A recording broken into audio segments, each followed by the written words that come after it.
Hello and welcome to Cambridge for Kids History Podcasts with me, Matthew Brooks. I'm an archaeologist and I love history, and in these podcasts I would like to share my knowledge and discoveries with you. This is episode 5 of the Age of the Egyptian series. In this episode we meet one of the greatest pharaohs in ancient Egypt's history.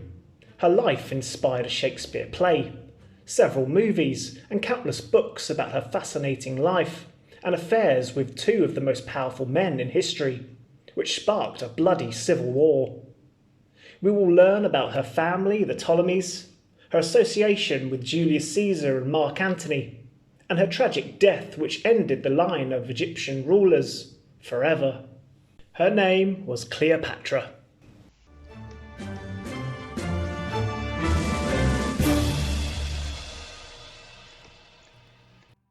Cleopatra was the last head of state of Egypt before it was occupied and run as a province of the Romans. She reigned all of Egypt between 51 and 30 BC, and although perhaps the most legendary Egyptian queen, Cleopatra was in fact Greek and a member of the Ptolemy dynasty who ruled Egypt after the death of Alexander the Great. Cleopatra is perhaps best known for her love affair with the Roman politician and general, Mark Antony, as well as her previous affair with the Roman commander, Julius Caesar. Before her love affair with high-standing Romans, she was a great queen and a far stronger ruler than any of the pharaohs before her.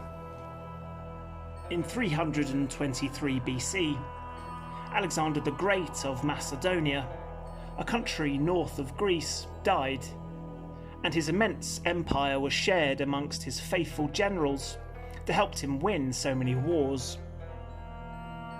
This dynasty had come from Macedonian and Greek origins, and would rule Egypt until the demise of Cleopatra in 30 BC, when Rome seized it by force. Ptolemy the First, Second and Third ruled Egypt very well, but after them their descendants reigned poorly until Cleopatra became the queen. She had many tasks to fix because of her previous ancestors' senseless running of Egypt.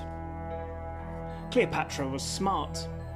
She could speak many languages and is described to have been very charming and beautiful. And she used her charm well as an ambassador for Egypt when she met with other rulers abroad.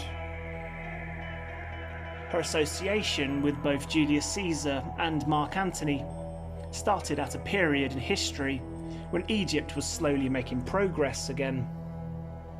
Her affair with Mark Antony was not very pleasing to Octavian Caesar, later to be known as Augustus Caesar, Julius Caesar's adopted son and first Roman emperor. Octavian, with his huge and powerful legions, would defeat Cleopatra and Mark Antony at the Battle of Actium in 31 BC, ending her period of influence. As a result, she and Mark Antony would together commit suicide rather than be captured, and Octavian would rule the Roman Empire and would try to lower the profile of Cleopatra from then on. Roman historians were ordered to write a history of Cleopatra, making her out to be a manipulating woman from the East, who had dared to stand up to Rome, and paid the price because of it. This idea of Cleopatra continued for many centuries, and only in modern times have researchers challenged it and revealed her true identity. Her father died when she was 18 years old, leaving her the throne. Egyptian custom at the time said that a woman needed a male partner to rule, so her 12-year-old brother married her, though this was only to sidestep the law, as Cleopatra soon started to rule alone, while her brother was only given a small amount of power. Cleopatra was fiercely independent, but regardless of her many successes, her advisors were not pleased with her attitude to ruling Egypt without their input. In 48 BC, they removed her from power, and placed her younger brother on the throne, believing him to be easier to control than his sister. She soon escaped and went into hiding, until she recognised the chance to regain power by using Julius Caesar as an ally. He was fortunately in Egypt at the time, fighting battles against his enemy, Pompey, who he had chased around the Mediterranean. Cleopatra was still in hiding, but knew Caesar had a chance to take power in Egypt. It was said she had herself rolled up into a rug, presented as a gift for the Roman general, and carried through the Roman defences to him. And by next morning they were already lovers. Cleopatra's brother arrived the next day, only to find that Cleopatra had beaten him to it, leaving the young pharaoh fuming. Caesar would then fight a war for Cleopatra against the Egyptians, which he won and placed her back on the throne. Her plan had worked. She gave birth to a son, Ptolemies Caesar, also known as Caesarion, after his father Julius Caesar, and declared him her successor, living for a time in Rome by her lover's side.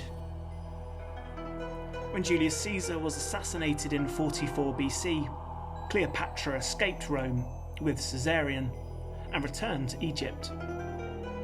Mark Antony became the ruler of the eastern provinces, including Egypt, while Octavian ruled the west.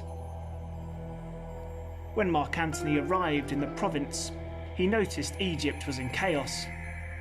Even so, Cleopatra made sure to present herself as a powerful but charming ruler, appearing wealthy and dressed as Aphrodite, the goddess of love. Mark Antony and Cleopatra promptly became lovers, and would remain so for the next 10 years, and they would have 3 children.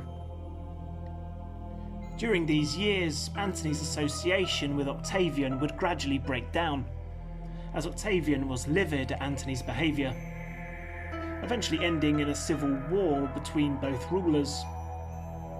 After a number of battles, which was won by Octavian, Cleopatra and Antony's forces were crushed, and a year later they both committed suicide. Antony had heard reports that Cleopatra had been killed. Stricken with grief, he stabbed himself, but these reports were false. He would eventually die in the arms of Cleopatra, who rushed to him after hearing of his fate. She would soon after commit suicide herself. She allowed herself to be bitten by a poisonous snake, possibly an asp, though it was more likely an Egyptian cobra. Octavian had her son Caesarion assassinated, and her children by Mark Antony transported to Rome, where they were brought up by his wife Octavia. And that effectively ended the line of Ptolemaic rulers forever, in this tragic story of love and power. Although by traditions she was considered a great beauty, ancient poets would admire her intelligence and charm over her physical features. In modern times, movies, books, and even plays have been produced about her life, and love affairs with 2 of the most powerful men in history. In an age when women hardly ever had political control over men, she succeeded in keeping Egypt independent for as long as she ruled, and never forgot her people.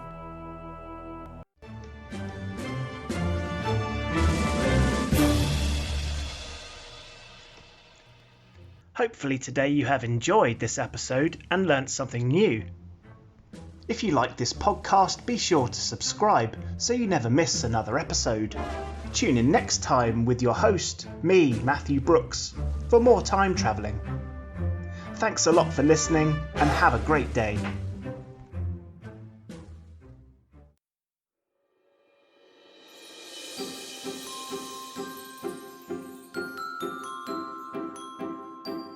Hey, Daniel here from the Happy Go Lucky Podcast. The show you've just been listening to is part of the new and upcoming Podicon Go podcasting network. What is Podicon Go, you ask? We're a group of independent creators that are committed to creating, distributing, and supporting content that is clean, fun, and appropriate for all ages. Thank you for listening.